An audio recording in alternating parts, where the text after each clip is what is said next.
Hoy no teníamos nada preparado, entonces no sé. Es lo mejor. Hubiéramos charlado algo antes. Aquí se vea, pues también el lazo amarillo. Hombre. Vamos a ver. Vamos a ver los presos políticos. Y ahora vamos a pasar a la otra parte del acto. Hombre, muchas gracias, ¿eh?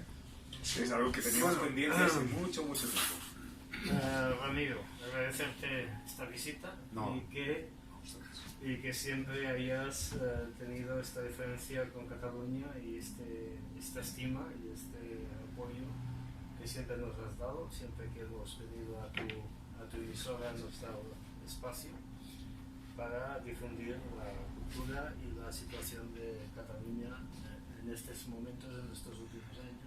Cuando yo sea grande quiero ser como ustedes. Gracias por tu continuo apoyo a la cultura catalana, la difusión de la música y de todo lo que es referente a la cultura catalana.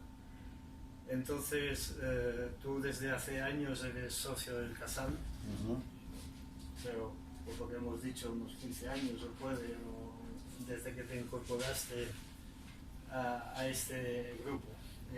Entonces, lo que hemos decidido de esta junta directiva y tal, por esta trayectoria, por tu apoyo al Casal, hacerte entrega de esta placa como socio de honor.